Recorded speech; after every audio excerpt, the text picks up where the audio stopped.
All right, what is up? It is my birthday. Well, it will be when this video goes up. It's a few days ahead of it right now. I just want to get a jump on the game here.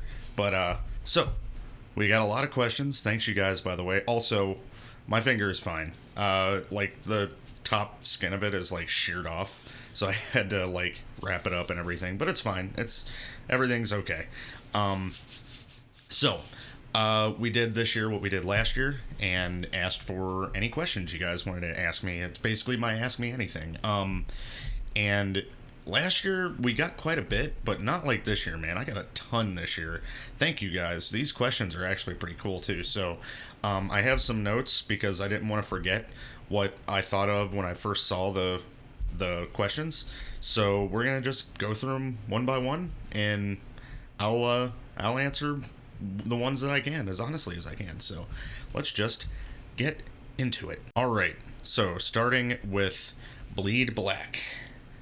What band or bands have you yet to see live that you would love to see that are active currently? So that one in parentheses, that caveat in parentheses really made me rethink my initial thought, because my initial thought was going to see Roger Waters or Floyd with David Gilmour and everything, because Pink Floyd is my favorite band, and I've never seen any of the members live. But technically active currently, I think you're kind of referring to, newer bands that are still out there making new stuff, and yeah. So, honestly, if I had to pick one, it's on my bucket list to see this band because they're one of my all-time favorite bands ever, and that's The Sword. The Sword is freaking awesome. They are basically like a mix between Blue Oyster Cult and Black Sabbath, but they started in like I think the late 90s. Technically that's not a new band, I guess, but I love everything they've ever done. They're so metal, dude.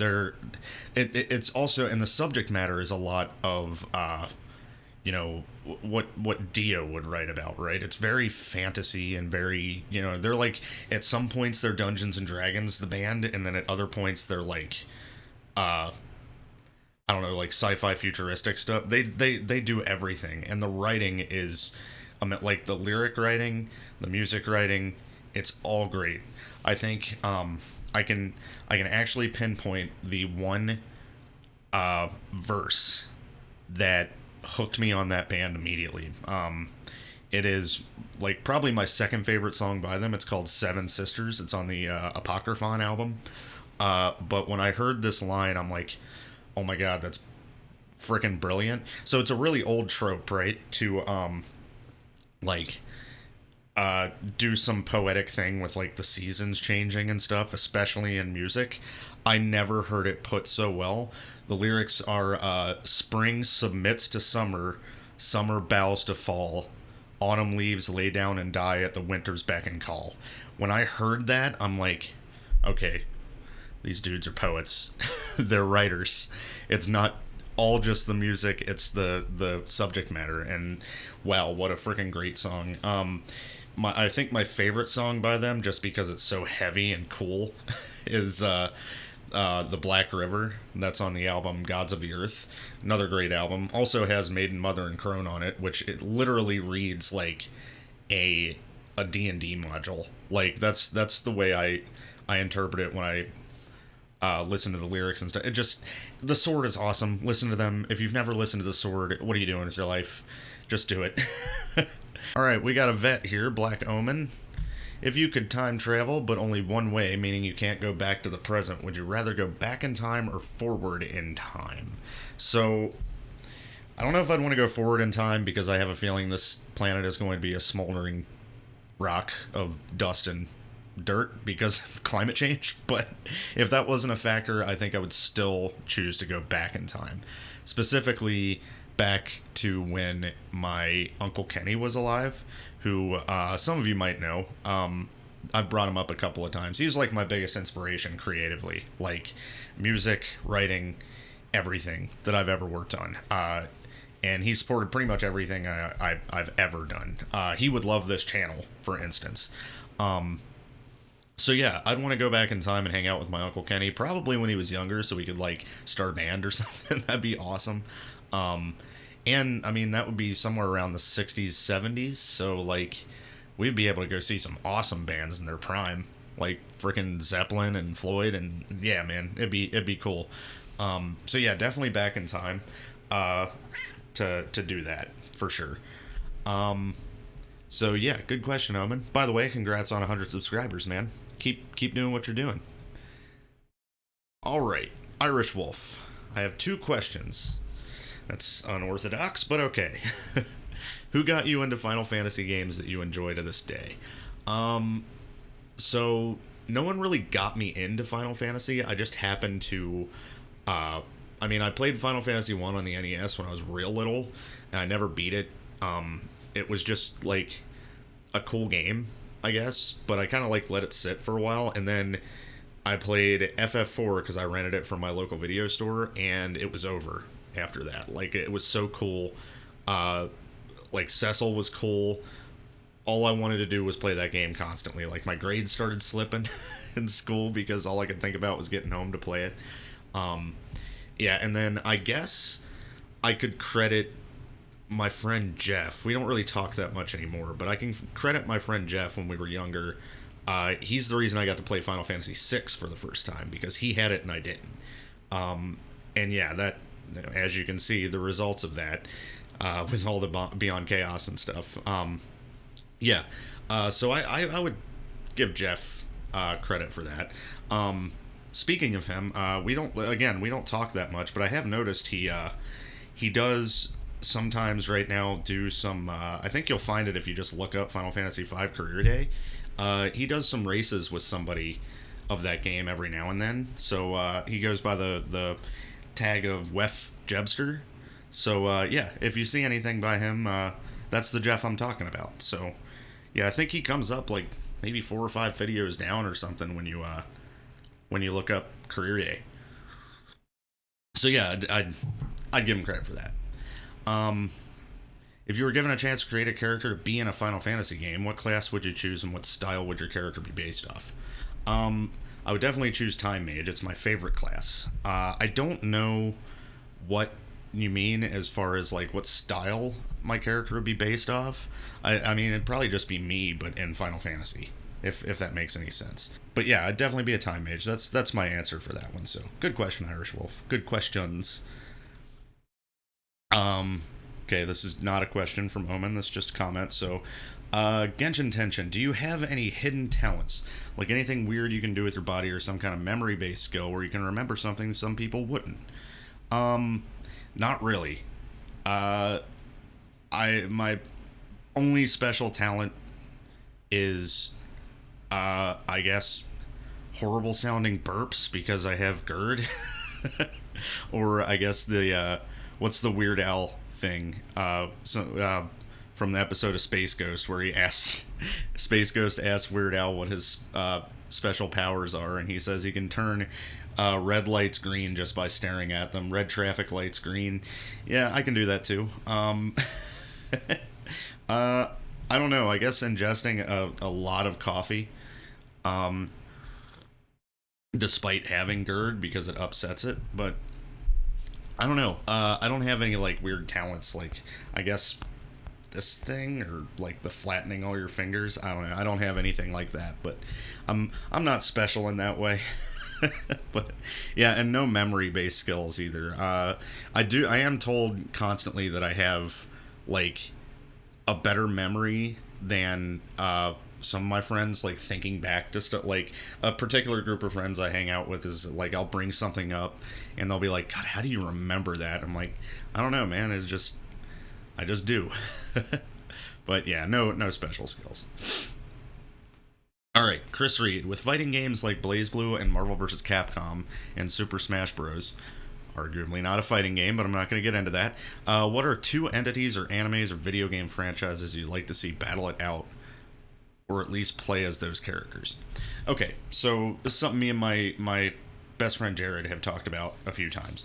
Something that always bothered me about Marvel vs. Capcom is that Breath of Fire is a Capcom freaking franchise. Like, it's a Capcom series. Why is there no Ryu in any of the in any of the fighting games, like any of the Ryus from Breath of Fire. I guess because they already have Ryu from Street Fighter, but I mean, they've done multiple Ryus before in games. Ryu, Evil Ryu, they could definitely do, another Ryu. But, like, imagine the actual artwork of, like, Breath of Fire 3 Ryu and how he would move around with the sword over his shoulder and stuff and, like, pull it out attack, turn into dragons for his super and stuff. Or you can make all 4 of the main Ryus. We're ignoring Dragon Quarter because that game's garbage. But, yeah, all 4 of the, like, main series Ryus as a team together, and they each do different moves. Sort of like Captain Commando, but, like, with different, like, characters being able to jump in and switch places during hits and stuff. And their big super could be all of them turn into dragons and attack at once. That'd be awesome. As far as, like, franchises I'd want to see battle it out, honestly, man, not even franchise. Like, Arc Sys just needs to do BlazBlue versus Guilty Gear. Like, they did that, the BlazBlue cross tag battle, and that was cool, but it wasn't BlazBlue versus Guilty Gear. Those are their 2 premier, like, big anime fighters, I'd also like to see more Under Night and Birth characters put into games, just in general, outside of the Uni series, right? Because they're all really cool. Obviously, my favorite anime fighter is Melty Blood. They could put more Melty Blood characters in other things, but, like, they tend to just take other characters from the Nasuverse and put them into Melty Blood instead. I really liked that Dengeki Bunko fighting climax. That game is cool. That has a lot of, like, characters from animes that are kind of obscure, and I tried to watch most of them, and that's where I discovered one of my favorite animes. So, and we'll get to that in a second because there's another question like that. But yeah, that's pretty much it. I don't see, like, it would be really cool to have in a fighting game. Gene Starwind from Outlaw Star would be cool as hell to play as. Anybody from that show, really. Suzuka would be cool to play as. Aisha would be cool. Yeah, like pretty much everybody, if I think about it hard enough. And Spike Spiegel, just put Spike Spiegel in as a fighting game character, dude. That'd be so neat. But yeah, that's pretty much how I'd answer that question. Good one, Chris Reed. That's one I had to think about for a while. What's your favorite color or color combo to use in Magic the Gathering? From Lord of the Pit.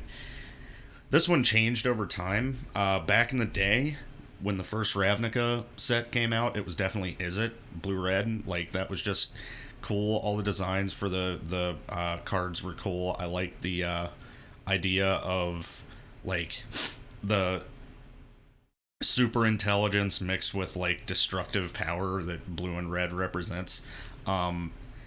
And blue was my favorite color in Magic. So yeah, blue and red was cool. And then I moved on after that, after watching, I think it was Yvonne Flock win a Pro Tour, I think it was, with a blue-white deck that basically just drew his whole deck out, gained him a bunch of life, and then reshuffled the deck back. And it had, like, instant speed Supreme Verdicts by throwing Quickens and stuff. Like, it was just really cool. And the whole point of that deck was to, like, get your opponent to concede from boredom, which is awesome. It's just a cool way to play. So yeah, I was Azorius for a little while just because of that. And then now it's all Dimir, dude. Blue-black is my favorite color combination in Magic, period, I think. Especially with Commander now. Getting to make decks with some of my favorite old Dimir cards, like Baleful Strix and stuff like that. Like, just, yeah, I love control Magic. Just getting to control the flow of the game. Plus you get, like, the really cheap black removal spells that, like, cost you life or something, and who cares? I don't care about my life total. Like, yeah, Dimir is the shit. So yeah, that's my color combination. Okay, Brother Waldo. Hey brother, happy almost birthday. Thank you. I know you're a huge fan of Chrono Trigger. I'm constantly watching your videos on it. Also, thank you. And I was wondering, how do you think Toma knew putting his favorite spirit on his grave would conjure his ghost? Okay.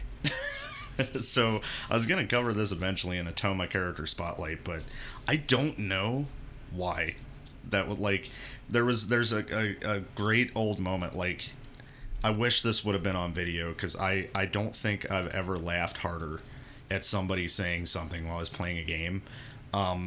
So I was at my, like I said before, my best friend's Jared's house, and I was doing a playthrough of Chrono Trigger, and we got to the point where you go to Chorus to pour the drink on his gravestone. And it's funny because obviously every reference to beer or liquor was replaced with soda pop, right? So you get Toma's pop as the item, obviously.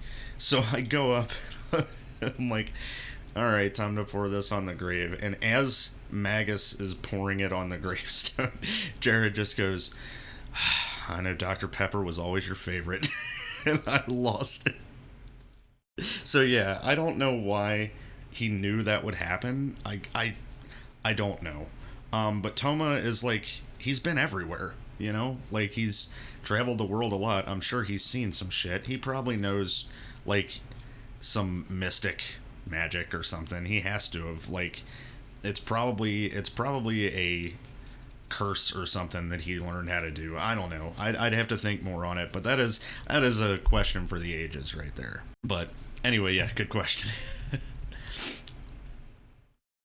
Seto Kaiba, I've activated your trap card. If you can design a piece of equipment with a unique effect for FF6, what would it be?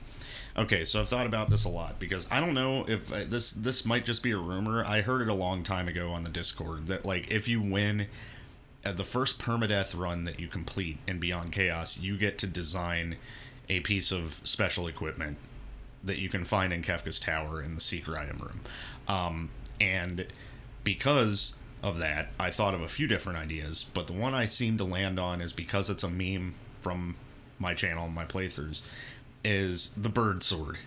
I think I would want a sword that procced Chocobop and turned probably item, not fight, probably turned item into jump. So we're jumping on birds. And I think it should be infinite break for Palador, because then you literally jump on a bird. So yeah, I think the bird sword would be my choice there. So yeah, but I'll probably think of some other ones too, and just because I can think of a bunch of them, honestly. But that one's the one I tend to land on. All right, True Freedom. Do you think Square Enix will ever make a third Chrono game like Chrono Break? Would you want them to at this point?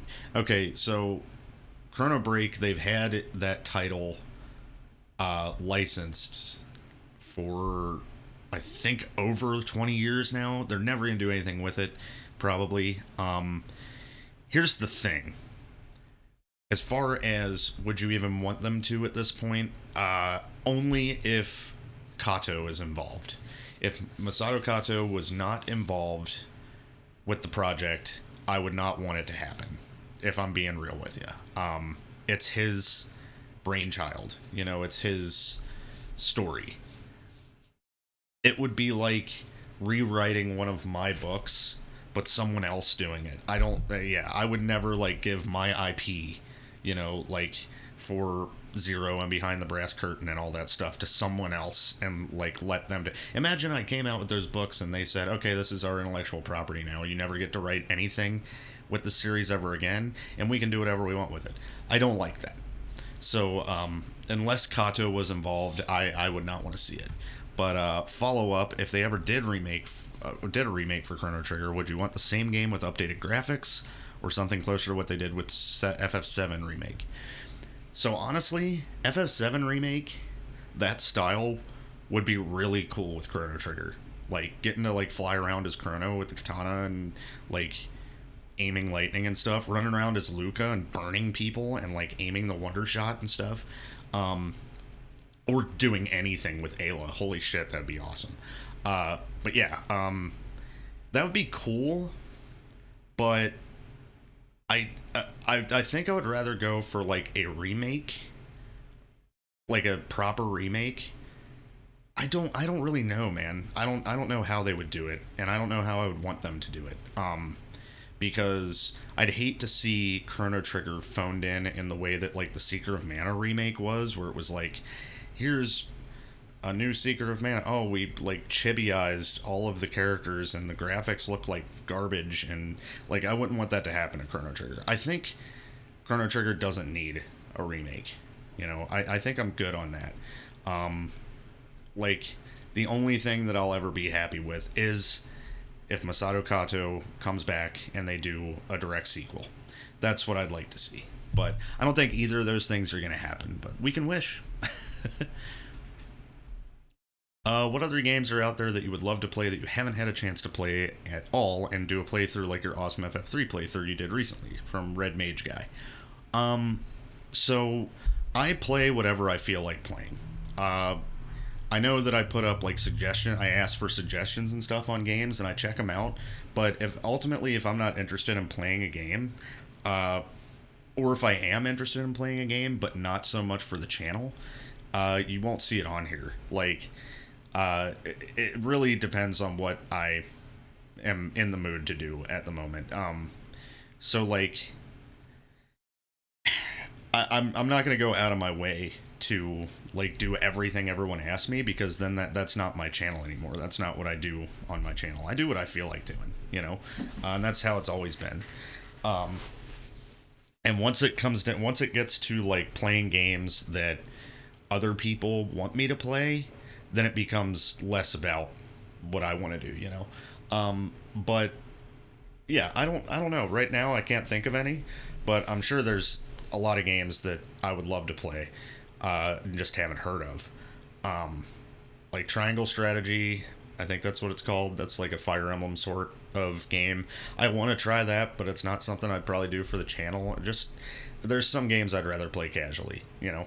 But yeah, pretty much it. I mean, randomizers, I'm always down to check one of those out, or like ROM hacks of Final Fantasies and stuff. So we'll see. But good question. Firefox, do you believe in fate?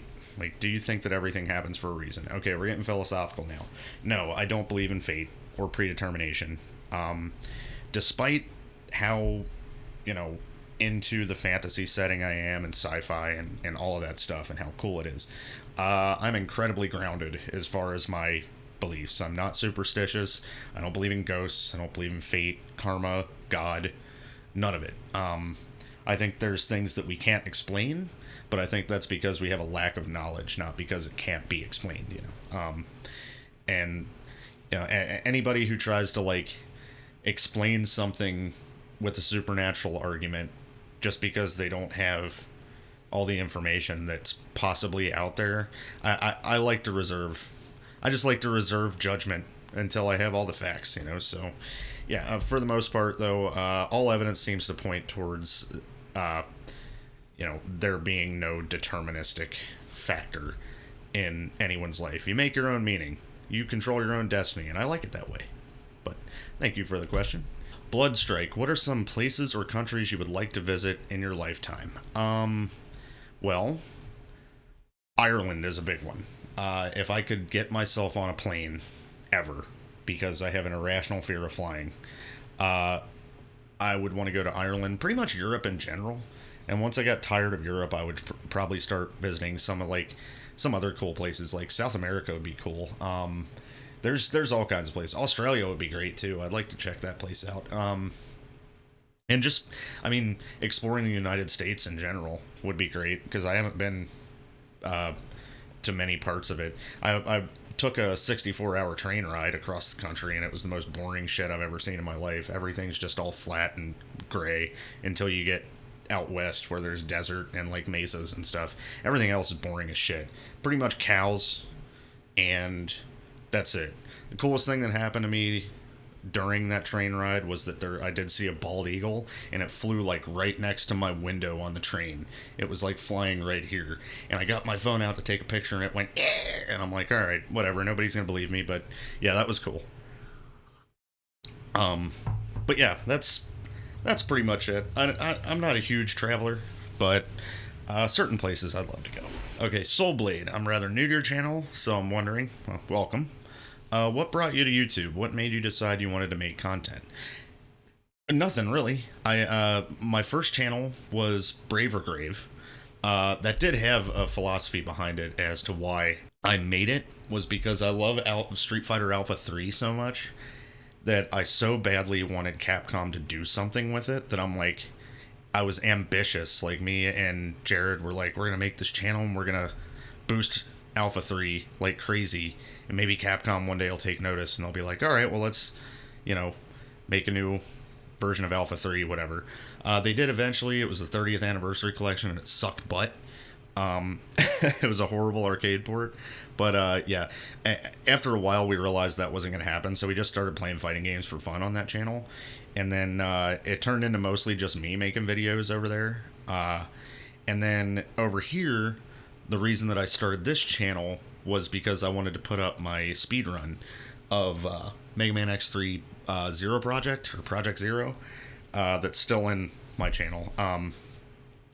And I needed a place to put it up, and it didn't fit with Brave or Grave because it's not a fighting game. And I'm like, okay, well, I'll make a new channel, just put it up there. And then I started having the idea of the Chrono Trigger videos, and I started doing that. And then I did a couple more speed runs, and I'm like, man, why don't I just do some long playthroughs of stuff? And that's, that's what happened with Beyond Chaos eventually. So yeah, that was pretty much it. Like, I just wanted to make content because it's fun. That's it. It's just fun. And that's pretty much still my philosophy. Like, I don't have grand visions of getting to do this for a living, although that would be awesome. And if it ends up that way, you would not hear a complaint from me. But yeah, as far as why I make content, it's because it's fun to me, and it's it's a creative outlet, So yeah, thank you for the question. Actually, I hadn't thought about it much until you brought that up. So, Trenton Hamilton, one of the oldest OGs here. What game would you like to play that doesn't currently have a randomizer that you wish did? Ogre Battle: March of the Black Queen. I freaking love Ogre Battle. The SNES one and Ogre Battle 64, Person of Lordly Caliber, right? So, if you go back far enough in my channel, you'll find that I did a couple of speedruns of Ogre Battle March of the Black Queen. The speedrun is really fun. The execution and menuing and stuff is some of the most fun I ever had doing a speedrun. However, that game's really fun to play casually, too.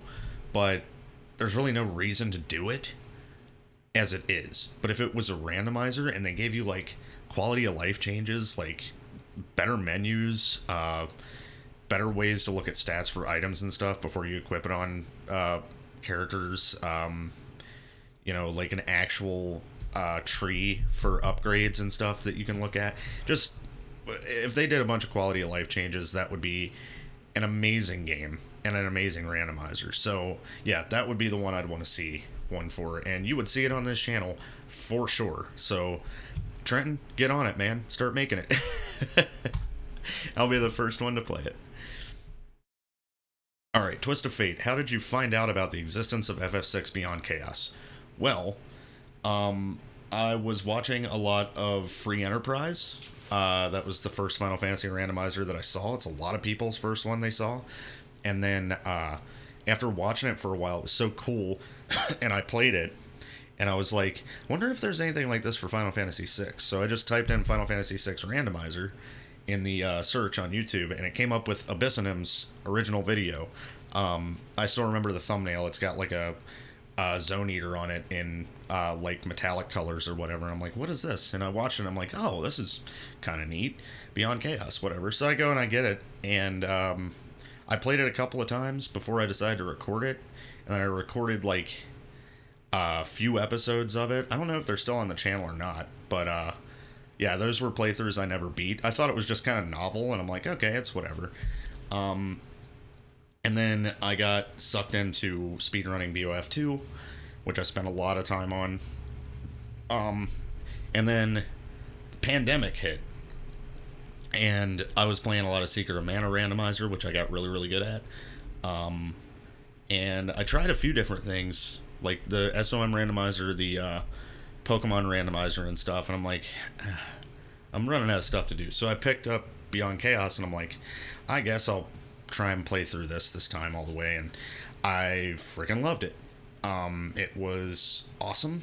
and a lot of other people liked it a lot too. And I'm like, okay, I'm gonna keep doing this because it's kind of hype, and here we are today. Yeah, so yeah, I definitely learned about it from Abyss, and now being part of the Discord for as long as I've been, like, there's no way that I'm ever leaving Beyond Chaos forever. So thank you, Twist of Fate. Last Echo, favorite TV show and movie of all time. How dare you? Okay, so there's a few categories here I had to separate, right? So, like, when I was a kid cartoon, quote unquote kid cartoon, Rocko's Modern Life was my favorite cartoon in the 90s. It was just so funny and so irreverent, and it had a lot of adult humor. And most of the people who worked on Rocko's Modern Life moved on to create SpongeBob SquarePants. SpongeBob SquarePants was a little past my time, so I didn't really get into that show very much. But yeah, Rocko, I love Rocko. So, and then if we're talking like anime, I guess anime has changed a lot. Outlaw Star and Bebop were like some of my favorites when I was younger. Obviously, when I was real young, Dragon Ball Z was like everything. And I have watched Super, and I thought that was pretty good too. But after watching it all last year, pretty sure my favorite anime now is the Certain Magical Index, like the whole series, like Certain Magical Index, Certain Scientific Railgun, and Certain Scientific Accelerator. The writing is just awesome. It's really, really cool. Like, sort of like big. It's sort of an X-Men style thing, but with like middle school kids with all these crazy powers and shit. And like, it's really, really good. Second season of Certain Scientific Railgun is probably one of the best written arcs I've ever seen in an anime, period. So yeah, and that's the one I was talking about that I got to see from playing Dengeki Bunko Fighting Climax, because I'd never seen it before, and Misaka Makoto was a character in there, and so was Shirai Kuroko. And I'm like, okay, who are these characters? Whatever. And I watched it on Crunchyroll, and I'm like, okay, this is sick. But yeah, so that's probably my favorite anime. It beat out Harlock.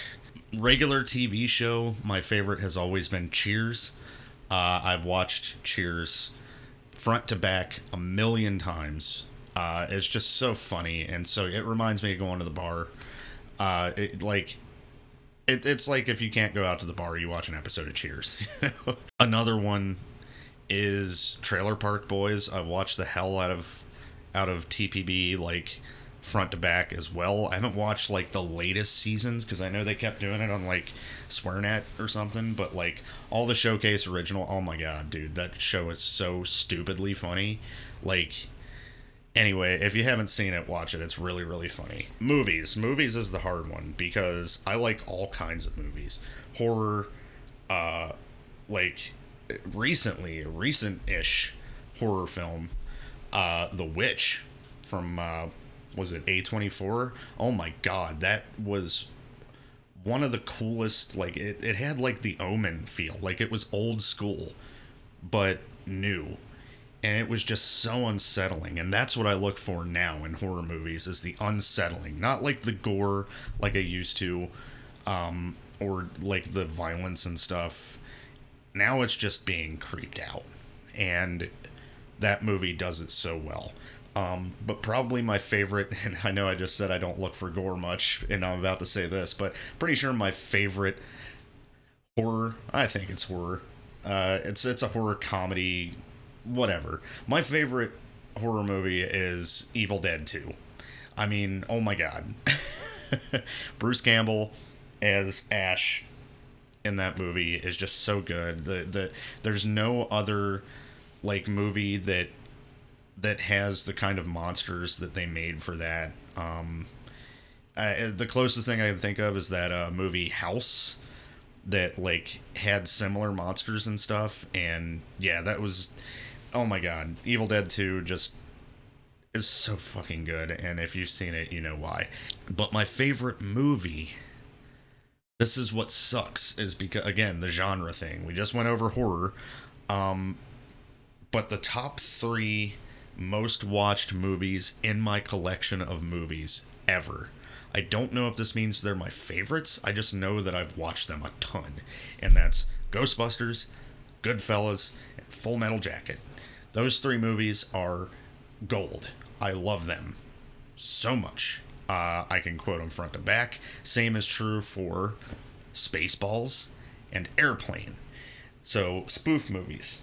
Also, Monty Python and the Holy Grail. Just, there's so many movies that I would, like, rate as my top movie. So I don't know how to do that. An honorable mention, though, is The Neverending Story. And there's a reason why. Because there's no other movie that inspired me to write more than that movie did.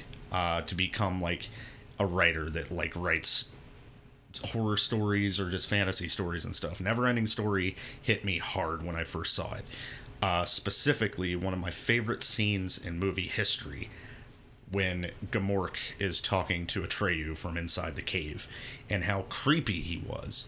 By the way, he's my favorite character in the whole movie, easily. But yeah, like, just the exchange they have when he's talking about, like, he's the servant of the power behind the nothing, and, like, people who have no hopes and dreams are easy to control, and he wants the power and everything. And when he says Atreyu's name, and, like, yeah, just, ooh, chills, man.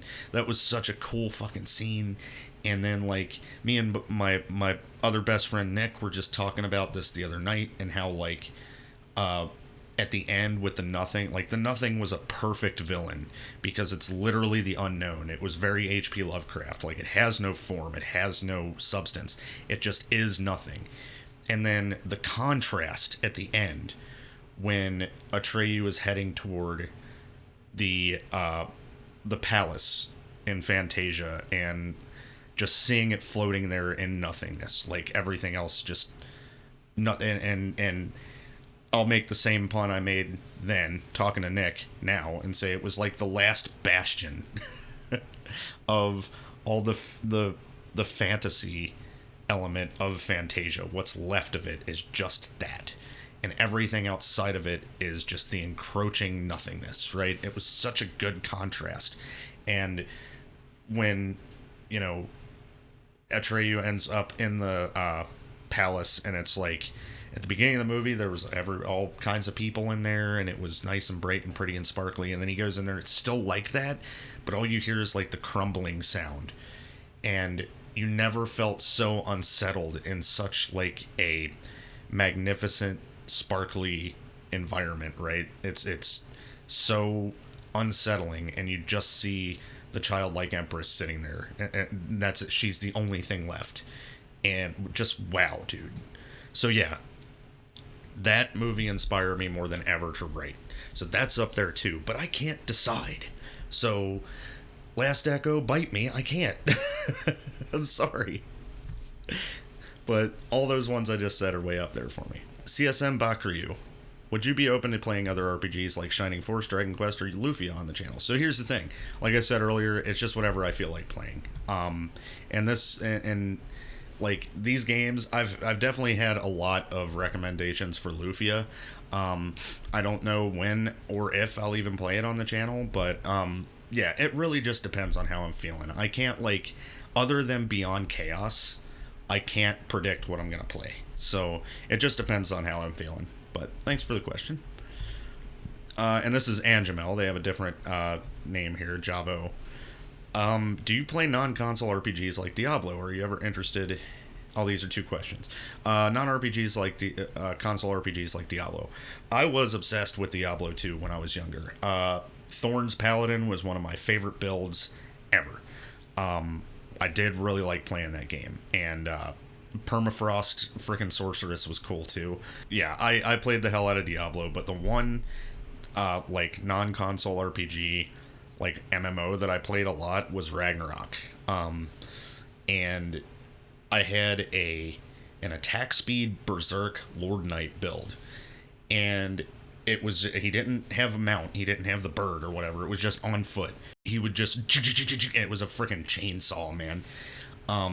The one thing that pissed me off about that is they were so, like, obsessed with the detail of, like, when you're berserk, you're just, like, crazy and you can't speak to anyone, that they disable chat when you're in berserk.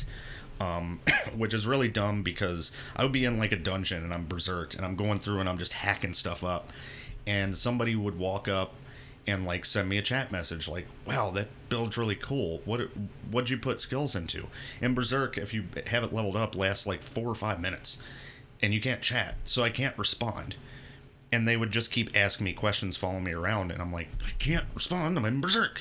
And so, like, they would be, and it wouldn't wear off yet, and after not getting answers to the questions like 4 times or something, they would be like, alright, well, fuck you then, dude, fine. And it's like, I can't chat. And then finally it would wear off, and I would send them a message like, dude, when you're in berserk, you cannot chat, it disables it, I'm sorry for not responding to you. And they just tell me to fuck off again, and it's like, okay, cool. So just because I have to play the game, whatever. That's one thing that pissed me off about it, but that build was fun. So yeah, Ragnarok I played for a long time, and then that was basically it for that. Are you ever interested in doing a sort of comparison between original FFs and its remakes? Probably not. As far as, like, the video essay thing, I really only like doing that for Chrono Trigger. As far as, like, comparisons to Final Fantasies throughout history and stuff, there's plenty of other places you can find that kind of content that would do it way better than me, because it's like what they do primarily. That's not something I would probably put a ton of work into, if I'm being honest. So, and I wouldn't want to put out a subpar video like that, you know. But thank you for your question too. Dino Face, hey, my birthday is the 14th. Hey, happy birthday, dude. I guess my question would be, who is your favorite character from each Final Fantasy game? Okay, so I'm only going to do playable characters here. I've got them all in a row. I'm not going to give you context.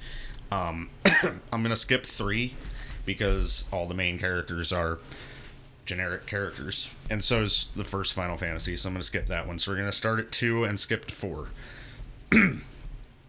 Leon, Rydia, Butts, Terra, Tifa, Cypher, Beatrix, Auron, and 10-2 would be Yuna. She was way cooler in 10-2. So yeah, those are my favorite characters throughout Final Fantasy games, playable characters. I could do ones for non-playable characters, but yeah, I'm assuming you wanted to know, like, for playable. But yeah, there you go. And Jared Wright, my best friend, what is the airspeed velocity of an unladen swallow? African or European, motherfucker? You gotta answer me that first. Avery Intrusive. The birthday boy is required to sing one karaoke. I don't make the rules, just trying to be helpful. Okay, so here it is. I recorded this the other day. It was in one take, so don't judge me. And it was kind of phoned in because I was in a hurry, but yeah, okay, fine. I did one. So here's the video. All right.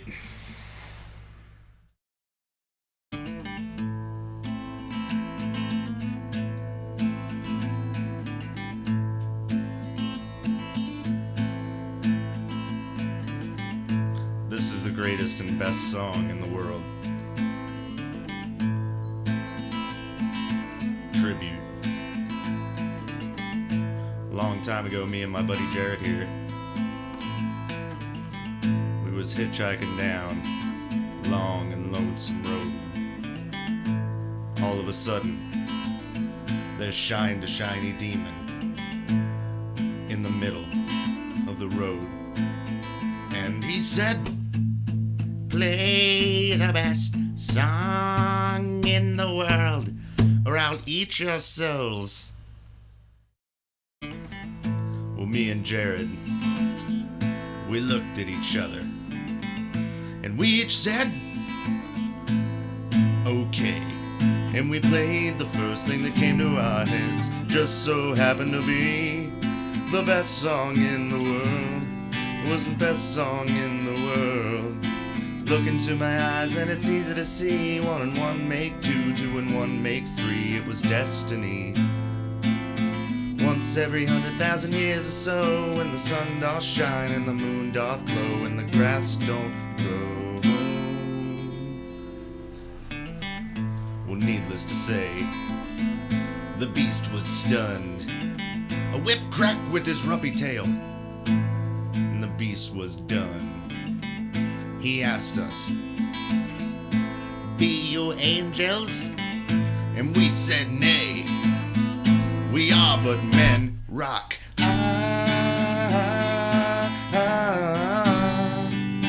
Whoa, oh, this is not the greatest song in the world, no. This is just a tribute.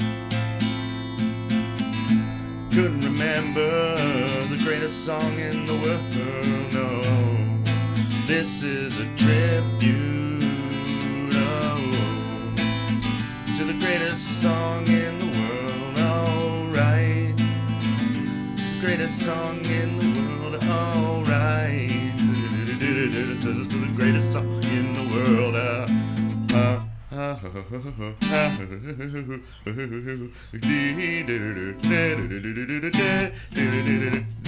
motherfucker say yeah.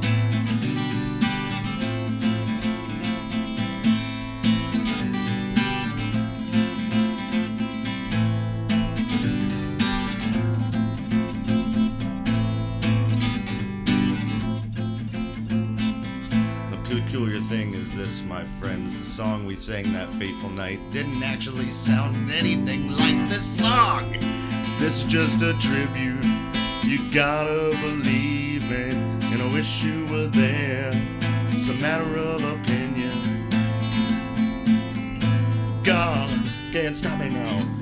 So surprised to find you can't stop me now. I can't do that part, I need Jared to help me with that one.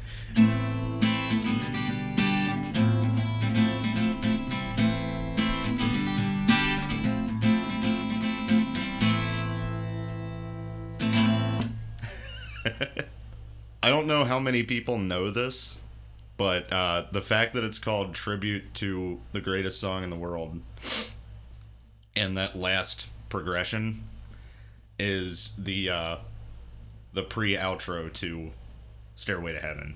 It's the "And as we wind on down the road, well, it's a lady we all know, shines what..." No, wait. The shadow's taller than our soul. Shit. And as we wind on down the road, our shadow's taller than our souls. There walks a lady we all know, who shines white light and wants to show how everything still turns to gold. And if you listen very hard, the tune will come to you at last, where all I want and one is all, yeah, to be a rock, not roll.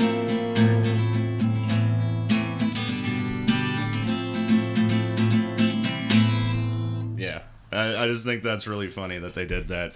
Just shows the genius of the D. But yeah, okay, so that's there you go. There's my karaoke song.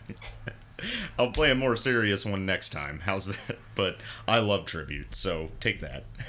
Sorry for my horrible singing voice, by the way. I do not express myself through singing. I express myself through playing. So, yeah. But there you go. I did a karaoke. Take that. Alright, Cirque, you got me with this one.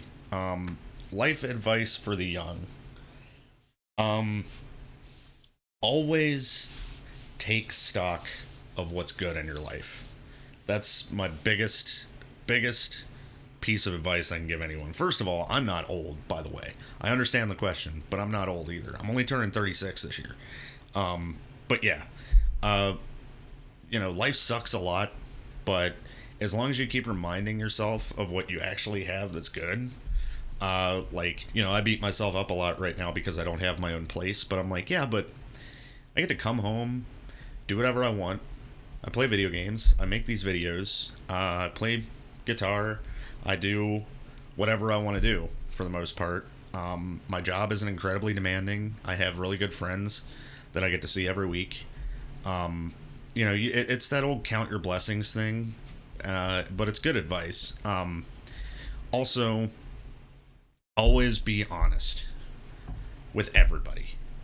You don't want to be like blunt. Well, being blunt can be good sometimes too, but you never want to be accused of not being truthful with your feelings.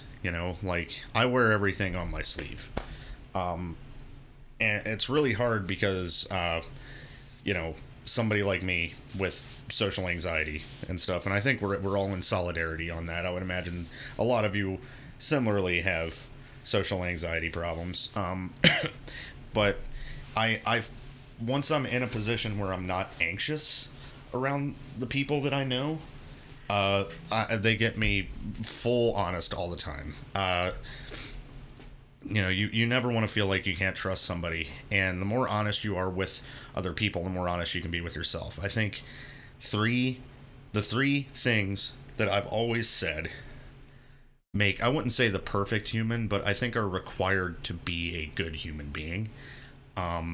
Honesty, humility, and self-reflection. The ability to self-reflect.